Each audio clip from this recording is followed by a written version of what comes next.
Okay. Good afternoon and welcome to the virtual town hall for May 29th. Thank you for joining us today. For the duration of this meeting, we have suspended our mask policy here in the auditorium so you can better understand us, and we continue with social distancing. Today's town hall is being held in the midst of one of the most challenging times we have ever had, and I personally have ever had, and I want to acknowledge to you just how difficult I know this period is. Our faculty and staff, all of you, have worked tirelessly through a historic pandemic, and now we face severe budget cuts. It doesn't feel good to anyone.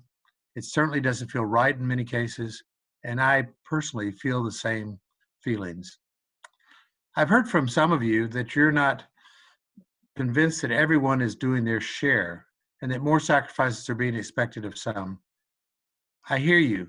I hear you loud and clear, and I completely empathize. We're doing our best to balance out expense reductions so no one group has more onerous expectations, but that's not easy. And where we are is not perfect. And no matter how we move forward, it will not be perfect. I experience these same issues in my personal life, and I'm sure you do, but we will continue to work on this. It will continue to be challenging and at times painful, but we can and we will get through this. Well, why do I believe we can make it through this to come out even stronger? Well, I've worked in a number of places, as some of you know. I've been in the Southwest, the Mid-Atlantic, and the Southeast. I've worked with many professionals, and I have never believed more in our people than I do in you. You are the best. So is it going to take time to heal? Absolutely. Will it require a great deal of change when this already feels like a nonstop roller coaster ride? Yes. But our team is strong. Our team is resilient. And when you need support or even think you need support, we have resources to support you. Kirk Brower was with us last week and perfectly described what is critical for workplace well-being. How we take care of ourselves, how we care for each other, and how we care for our patients. Please do not hesitate to seek support during this time. We invest in wellness for our faculty, staff, and learners because we believe in the benefits and we truly care. We will continue to invest. The final point I want to make today is that we have begun to gear up for the patients who have been patiently waiting for us during the past 2 months. You all know this. You all are passionate about providing needed care, and I've heard that from many, many of you. But just as it has been difficult not to be able to provide care over the past 2 months, it is also difficult to turn on a dime and meet these needs in a very short time period. There are the non-COVID cases, the people who need a joint replacement or cataract surgery, those with chronic diseases, or older adults requiring diagnostic screening, the child who needs a vaccine or a well baby visit. These are the people we are here to serve, and they need us. To meet those needs and to provide not only timely care, but also more convenient care, we've expanded our hours and our days. At the same time, we're making virtual visits available and broadly available as they have been, and we're working to establish a schedule that makes it easy for our patients, but also easy for ourselves. New opportunities for providers and patients who prefer early hours or later hours, depending on their family or personal needs, are also an important part of the equation. We know that if our patients feel safe and they can more easily access our services, we can retain them. And retention is the key to building back our volume and our financial wherewithal. As we again begin to care for the complex patients we see on a daily basis, I thought it'd be nice to end with a patient story that's truly remarkable. This is a story you may have heard about. It's a one-of-a-kind, it demonstrates the one-of-a-kind care we provide at Michigan Medicine. You may have seen the article this week in Headlines that began this way. In a single day, Alan Niekamp was cured of liver cancer, cirrhosis caused by hepatitis C, and hemophilia. That's right, a liver transplant cured Mr. Niekamp of all 3 of these diseases. And I'd like to tell you how this grateful patient described his care, because it says so much about what you do and what we work towards at Michigan Medicine. The following are his words.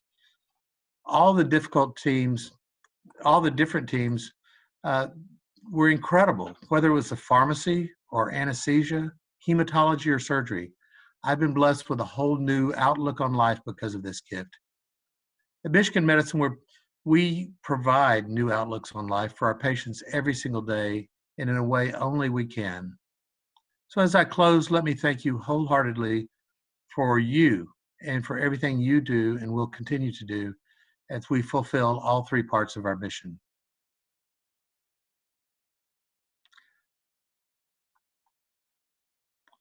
Now I will hand it off.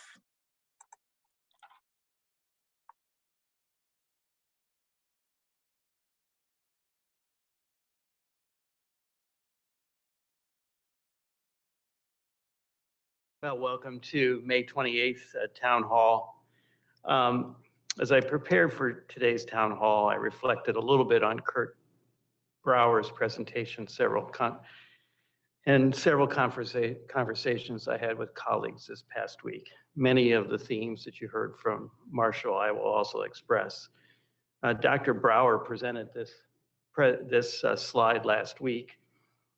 And I think we need to recognize that we are entering the valley of disillusionment. We are feeling tired and stressed, not knowing what the future is going to look like. Are we going to face another resurgence of COVID-19? Are we going to lose our jobs? For the graduating classes of 2020, are there going to be jobs? And how do we work our way through this grief and adjust and rebuild? And I think what I heard from Dr. Brower is that we need to acknowledge these feelings and talk about these feelings as we go forward. I spent some time this week with one of my colleagues who wrote me a long letter, and I spent about an hour talking to him. And he confided in me that he and a number of people bristle when we say we're all in this together. That is because they feel the financial impacts of no merit increases and suspension of retirement contributions are not being felt by everyone. But also I pointed out, likewise, not everybody is working on the front line and risking their health. There are people at home that are under stress as they wonder if they will be coming back to a job. My point to him is that everyone is suffering, but in different ways. And the reason I say that we're all in this together is because I don't think we can prevail as an organization or carry out our missions or face these challenges unless we do it together. We can adjust and we can recover and rebuild, but we have to do it together. Likewise, in my conversation, my colleague couldn't understand why we need to expand hours of operations and days of the weeks for the clinics and ORs. And I apologize if I've not made it clear the purpose of these extended hours. Marshall spoke to this a little bit. And this next slide speaks to some of the challenges we have going forward, but these are numbers. What I'd like to read to you is a letter, one of many that I've received over the last couple months from someone who's rewriting about her husband. It said, my husband is one of the unfortunate individuals who needs surgery and can't have it due to the care the University of Michigan is giving to coronavirus patients. His surgery is considered elective, non-essential at this time because he does not have a fast-growing cancer.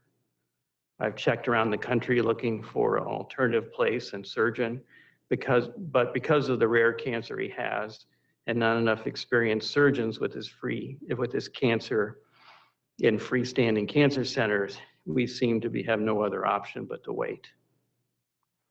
I'm concerned his cancer may spread during an extended waiting period, making surgery and treatment more complicated. As this crisis continues, I know there are other patients and families like my husband and our family who are stressed unbelievably due to having to wait for needed care. And I have no idea how long we'll wait. So she goes on to say that she wakes up every night and every morning think of the difficult situation she's in at no fault of her own. You know, I have, with one of the colleagues I talked with this week, he was concerned that his wife wouldn't finish cancer chemotherapy or radiation therapy. And then, of course, my wife asked me when she'll be able to get back to see whether her eye surgery has been successful in reducing her eye pressures, because she's not had them tested after surgery. So we are here to expanding hours to open safely, because we can't have everybody crowded together, but we also have to catch up on all the delayed care to help relieve the stress that all the patients are having. And many of those patients are our family members that we care for each other. So today, I'll have a little more to say about this at the end, but today we have Dr. Mulholland talking about opening ambulatory care, which has been a question everybody's been asking. We have Dee talking about some of the human resource issues, which a lot of questions keep coming in. And then Bradford will talk about education and the ramp up and return of students. And thank you again.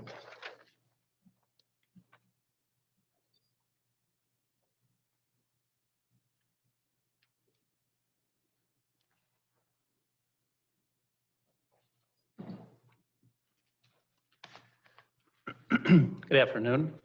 I'm Mike Mulholland. Thank you for joining us in the town hall, wherever you might be. In the next several minutes, I'd like to discuss with you how we're going to reopen ambulatory care. Before I do that, however, I also want to acknowledge the last 3 months have been incredibly hard. Since early March, we've all been worried about patient safety, our own safety, about PPE burn rates and supply chains, negative pressure rooms, things that none of us were taught in nursing school or medical school. And I think it's going to be incredibly satisfying to go back to the care of patients again. That's why we all went to nursing school and medical school. And there are going to be a lot of patients waiting for us. This slide shows the number of visits that we have deferred since mid-March, when we ramped down so dramatically. More than 112,000. What an incredibly high number. Here's another way of looking at what lies before us. These two blue bars show the visits we would have expected if there had not been any COVID. The bars are pretty similar in their heights overall. Michigan medicine has grown 3.5% year after year, and that's why the bars are about the same height. Now I want you to look at the red arrow. Because we are shut down for so long this spring, it will feel like a 19% growth from where we find ourselves today in May. At the end of May, in order to catch up and then to get back to normal. As one sign, this afternoon, there are 31,000 referrals for our care awaiting assignment. I've talked before about the backlog in patients needing our expert surgical care. Today, there are more than 12,000 operations parked in my chart awaiting the assignment of an operating date. About 8,000 are ready for surgery tomorrow, with more than 4,000 cases for inpatient units and fully 3,600 awaiting care in our ambulatory surgery centers. The surgical disciplines will approach this problem by a combination of extended hours and by using Saturdays. This slide shows the dates in May when we extended hours at Brighton and Kellogg. That's in the first circle. And then when we began using Brighton on Saturdays, which is the second circle.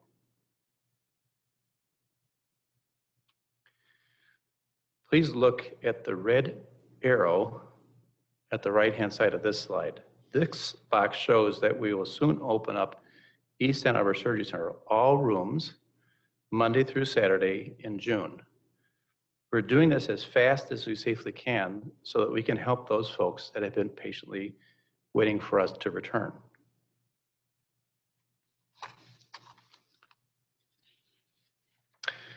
Our continuing coexistence with COVID presents a unique set of problems for those who practice in clinics. Please look first at the left-hand side of this slide. Before COVID, the average appointment grid was composed of 20-minute slots, and each provider was assigned, on average, 2 rooms. Historically, an average of 3 patients were seen per room per hour, and so 24 patients, on average, were seen in a typical 2 4-hour session day. Pre-COVID, our patients spent about 60 minutes in the combined waiting room and exam rooms. Now look over on the right. With COVID, patients did not spend much time in the waiting room, and we have every effort to room them directly. Our current data show that patients average about 1 hour in the exam room when they get there. So 1 patient is seen per hour per room, and with 2 rooms, we average about 24 patients a day, same as before. However, we require 3 4-hour sessions to accomplish this goal because the throughput is so much lower. Extended hours are required if we're to maintain the social distancing, which we need, and yet still see the patients, which need us. So I know the math on this slide is tremendously simplified, but the main point is we believe it will take longer to see patients if we also want to maintain the social distancing as we do so. So given that, there are 3 big initiatives we can employ to care for these patients. I've talked about telehealth before. That's item number 3, and I'm not going to mention that today. Schedule leveling, which is item number 1, refers to a more uniform use of our clinics and exam rooms during the hours of the day from Monday through Friday. And extended operation hours, that's number 2, represents additional clinic sessions needed Monday through Friday and a morning session on Saturday. So when we look at this, we calculated that doing this would require about 140 additional clinical FTEs, mostly MDs. That's extra work, for sure, no doubt.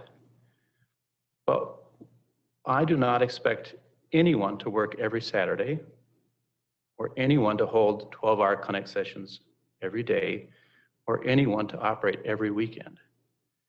Instead, if we spread that work out among the 3,000 physicians that work for Michigan Medicine, it's about 5% extra. I acknowledge that we're going to need to work harder in the coming year, about 5% harder. We can do that. I know we can. We're going to be opening our now compressed clinics in waves beginning June the 1st and ending the week of July the 20th. This involves more than 30 sites. There are far too many sites for me to project on a slide deck like this. So at 3 p.m. today, we'll be sending out a UMMG-gram with all of the details, all of the sites, all the schedules, all the timing. Please give that a careful review. If there are any questions after you've done that, of course, please send them along. Our large sites like Northville, Brighton, and West Ann Arbor will require 2 moves, 2 phases to accommodate this movement of all the specialty practices. In the first phase, we're going to relocate major groups, which we will designate as anchor tenants. Orthopedic surgery at Brighton is a good example of an anchor tenant.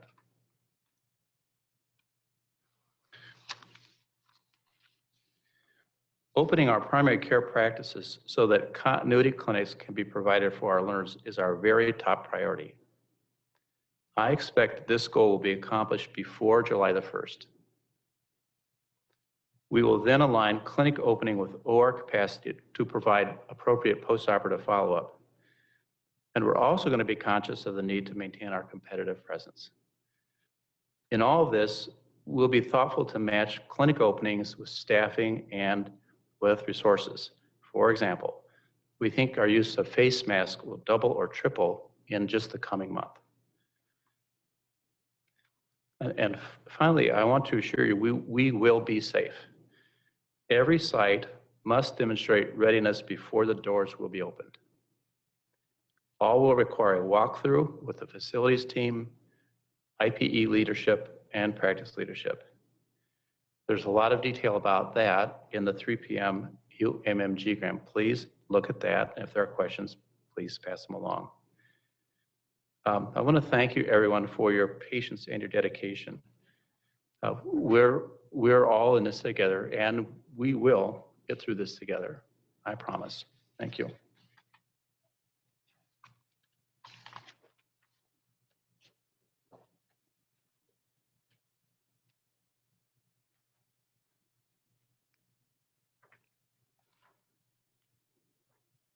Good afternoon, everyone. I'm going to go over some workforce planning and strategy information with you today. First of all, let me just say that we know in Michigan Medicine where our greatest resource is.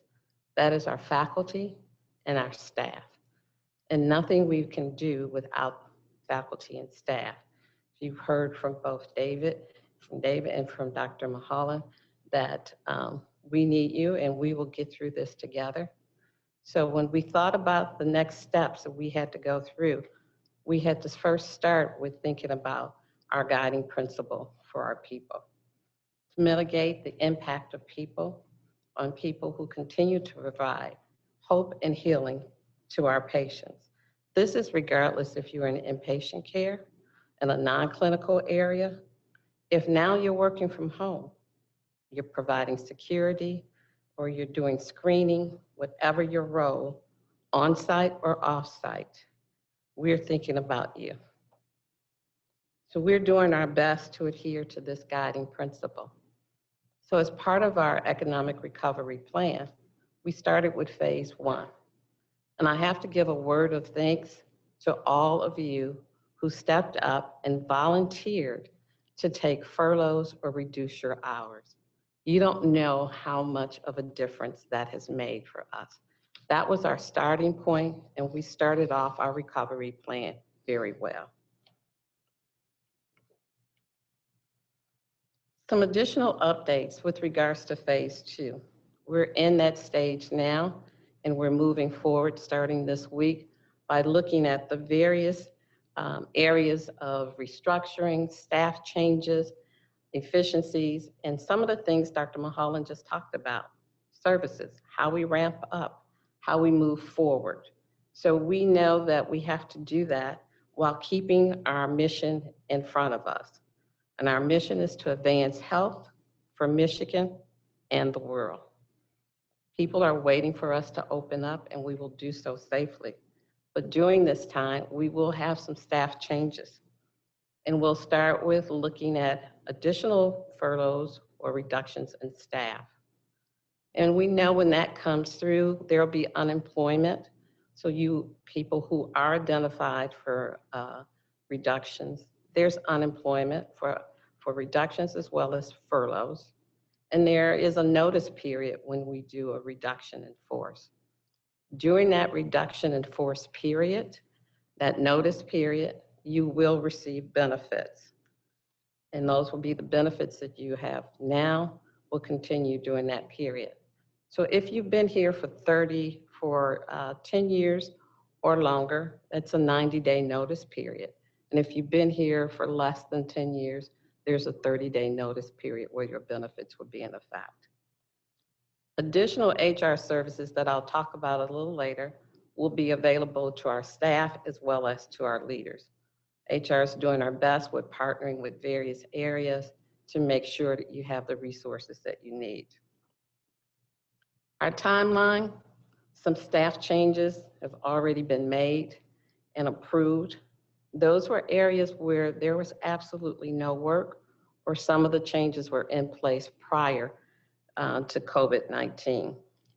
So while I stand here and talk about timeline, I do realize I'm not answering that specific question. When will I know? How does this impact me? When will I know how my department is going to change? Those are all the questions I hear. Those are all the questions you're thinking about. And right now, we are going through that process with our executive team and all our leaders, looking at segment by segment. How can we move forward? And how can we keep our guiding principle in front of us? Supported through process, we will have change that's occurring, and we will have people there to help us through this change.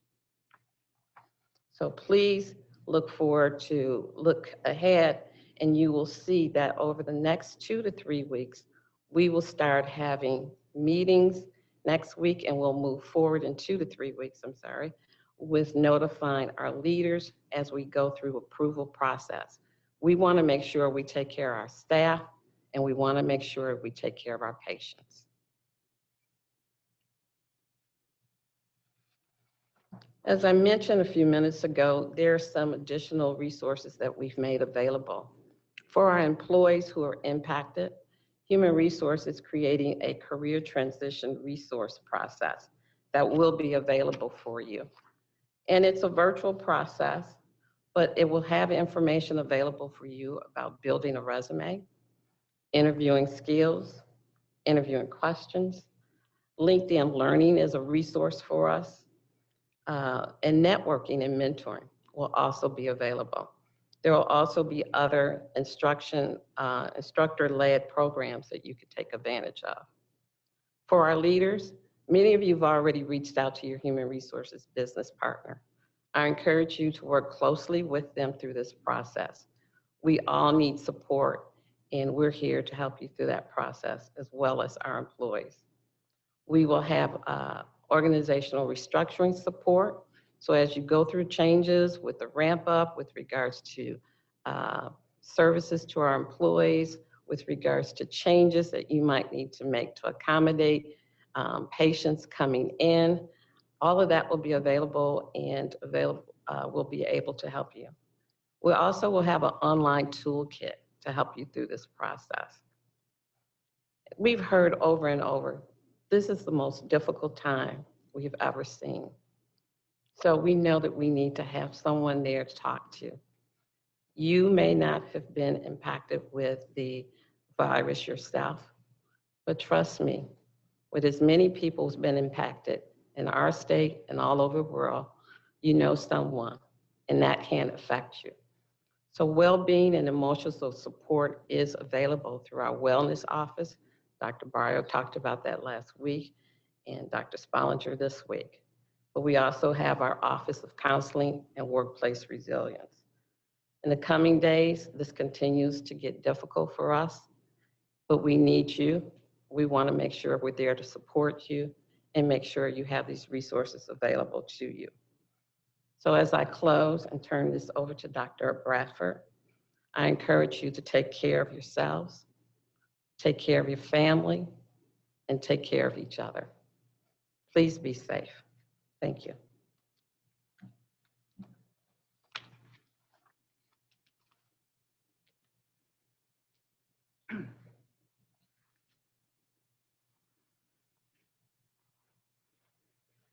Thank you, Dee Hunt, and it's my honor and privilege to talk briefly this afternoon about our education ramp up.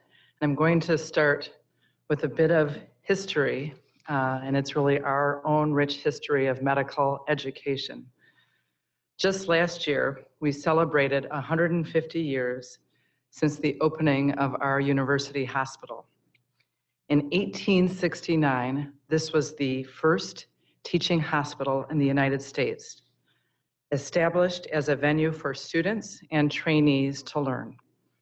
The concept of a setting for learning with the practice of exemplary care continues to be a key to our success. In fact, the academic mission, education, and research allows us to advance health and to transform care. Examples of this include the development of ECMO, extracorporeal membrane oxygenation, which is a vital tool in use today to save lives in this pandemic. This was developed by our own Dr. Bob Bartlett.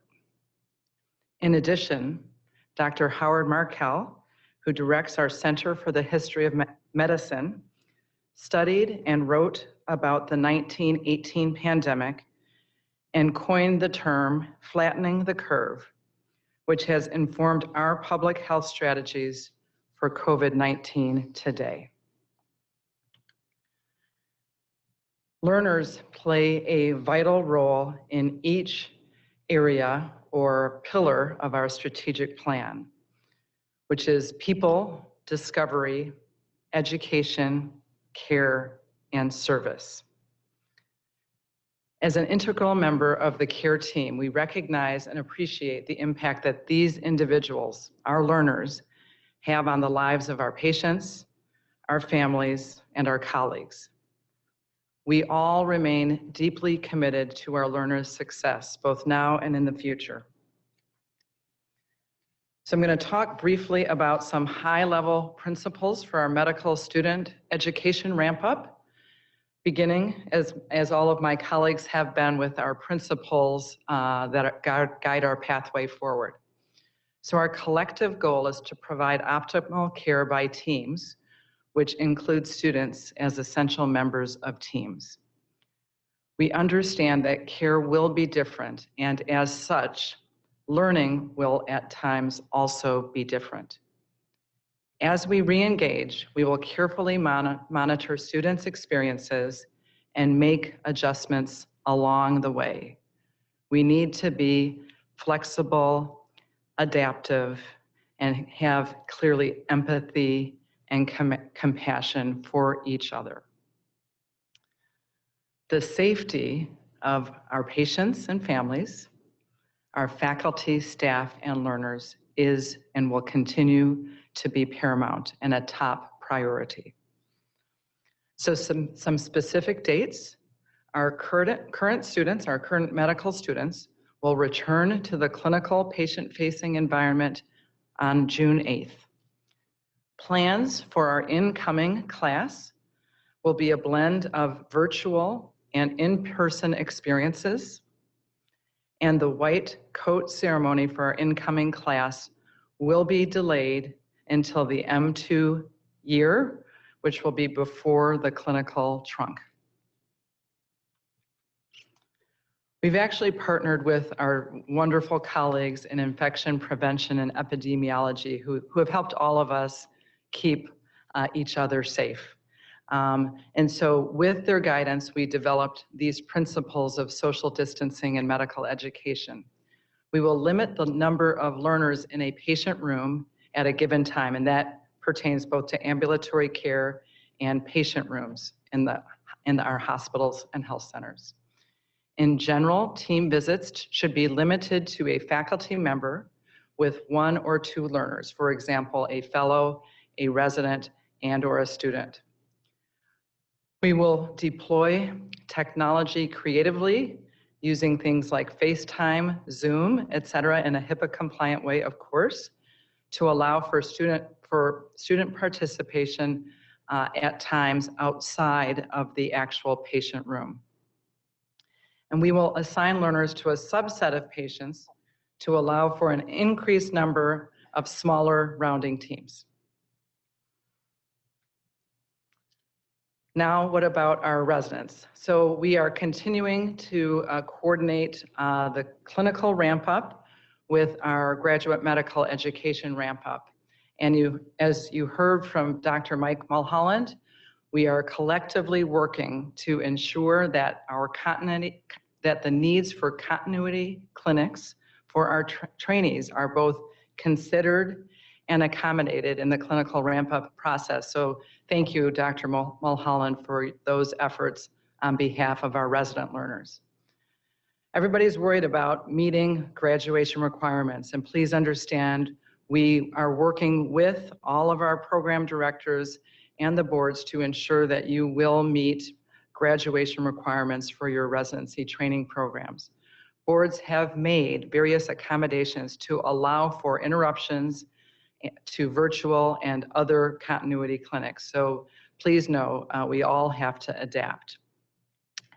So what about work rules and what we've heard about expanded clinical hours in our Michigan Medicine 24/7 hospital? We will continue to abide by the ACGME work hour restrictions. Michigan Medicine programs are free to innovate resident and fellow scheduling to optimize education while remaining in full compliance with the ACGME work rules requirements. And with that, that's the end of my presentation, and I turn it over to Dr. Spollinger, who will be moderating our question and answer session. Thank you so much for all that you are doing.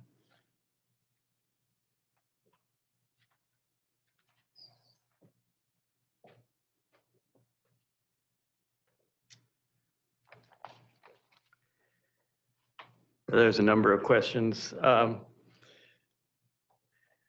There's one here about faculty. Are you expecting faculty to increase their current clinical FTE to work down the backlog of patients? I don't know that we know the details of that. Do you want to answer that, Mike, or you want me to just? I think that I think of it in my own mind is that if I see a patient every 20 minutes and now I need to see, because of social distancing and other things, I can only see a patient every half hour or every 40 minutes.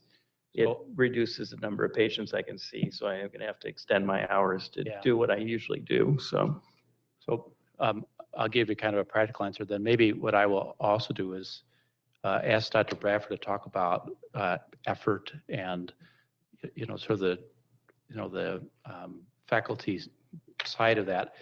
I just think in terms of sort of the common sense, if we're going to maintain social distancing, fewer people can be in a clinic at a time, and it takes longer to get them through. And if we're going to see the same number of patients, we have to figure out a way in which that can happen. And I think about the only way I think that can practically happen is if for a while we have longer clinic hours, and for a while we also see some patients on Saturdays. Now, if you take the totality of all the people that are on our faculty, as I said, it's about 5% more work. It's more work. It's harder work. But if we dedicate ourselves to those patients, I think that that's going to happen. I do know from the surgeons that have been operating that way for the last couple of weeks, I think the general emotion they're having is elation, to tell you the truth. The idea that you'd see people again, that you dedicate yourself to what you trained all those years to do, the human touch. I know it's going to be hard, but I also think there's something really gratifying about getting back to doing that kind of stuff. And so I'm also going to maybe ask Dr. Bradford to come up and talk about sort of how we balance that with effort reporting and the other aspects of faculty life, which include research commitments and teaching.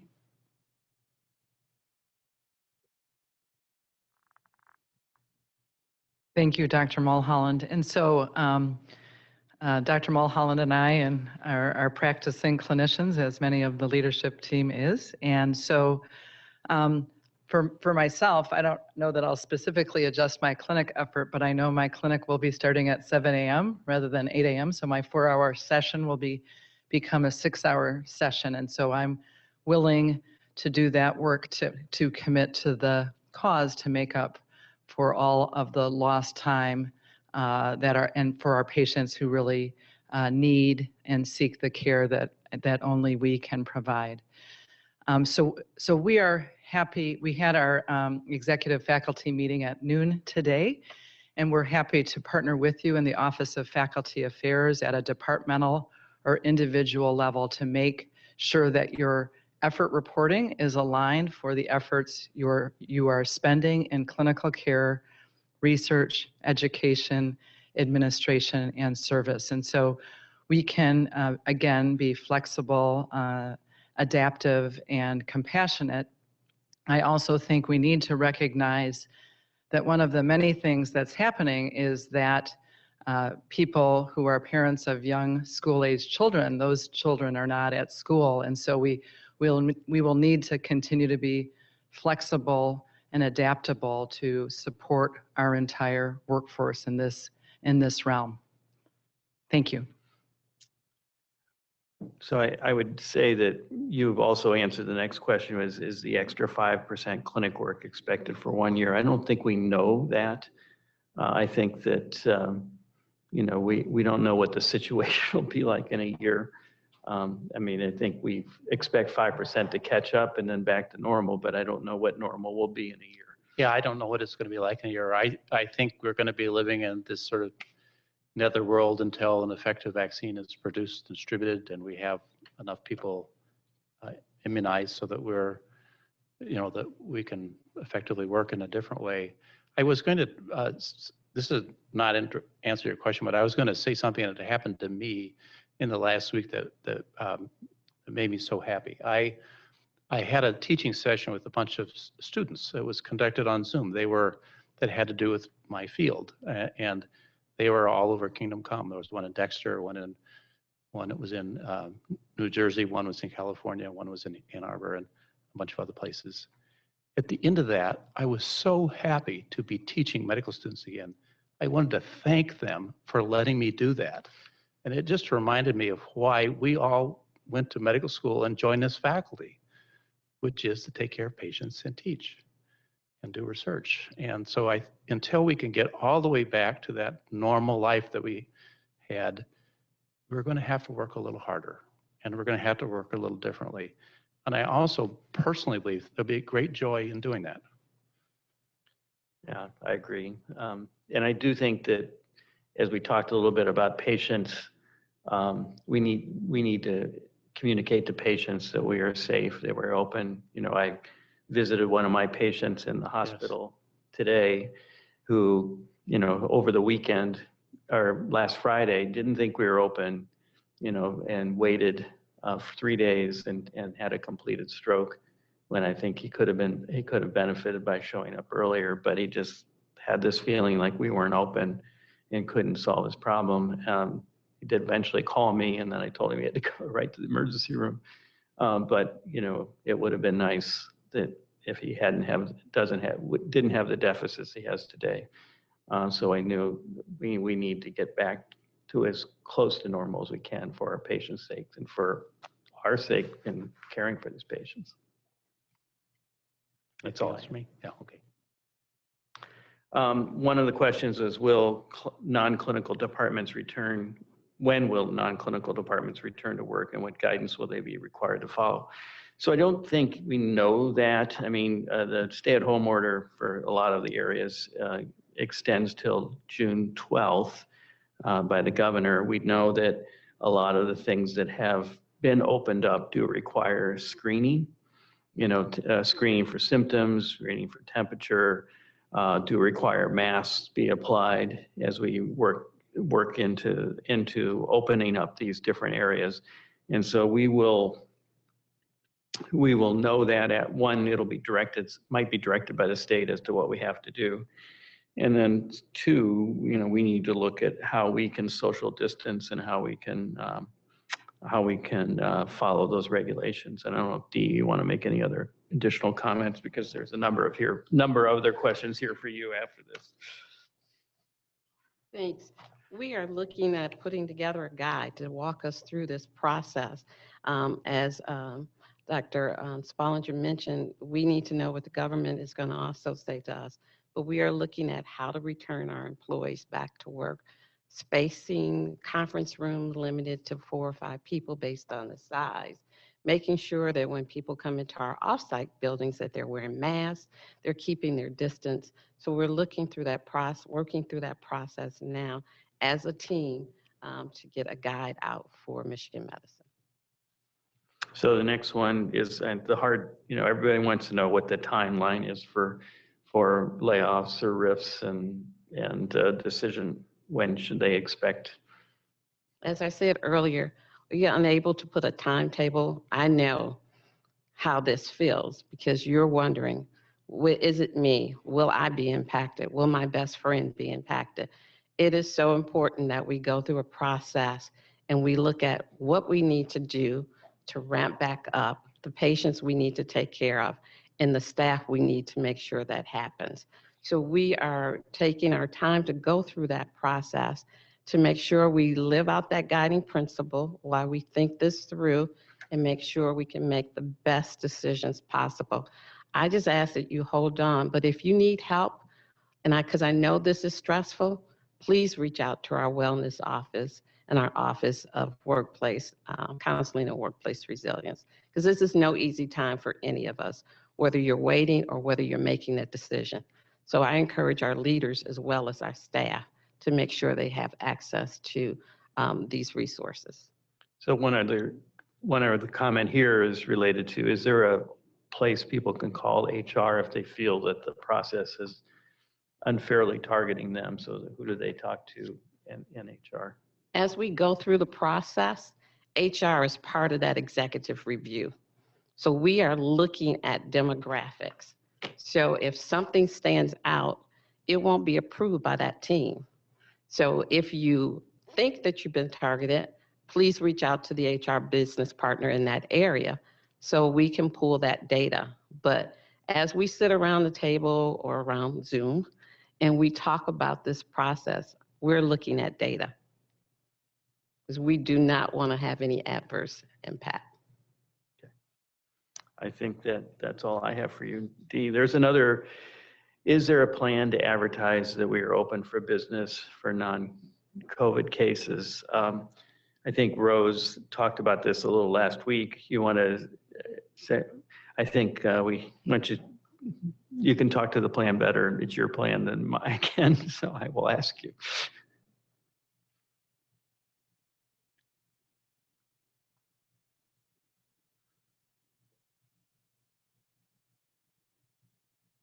Good afternoon. I'm happy to announce that the TV ad saying we're safe, we're open, we're trusted debuted this week. A lot of people have told me they've seen it.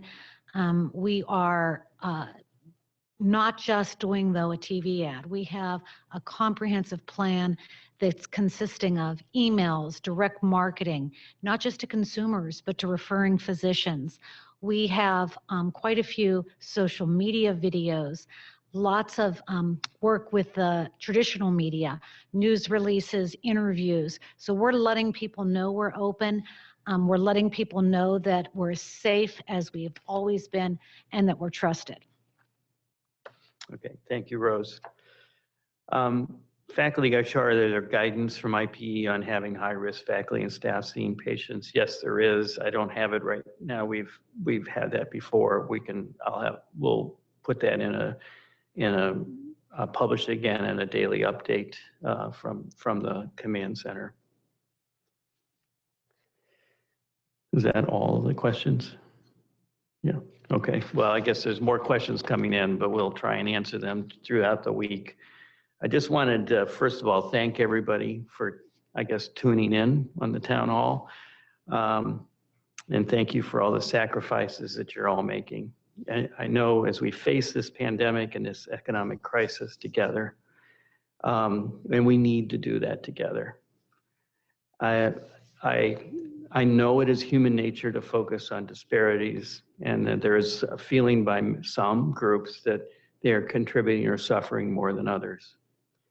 For me, I think it's nearly impossible to understand the stress and suffering that people experience. And dialogue that focuses on perceived differences, in my mind,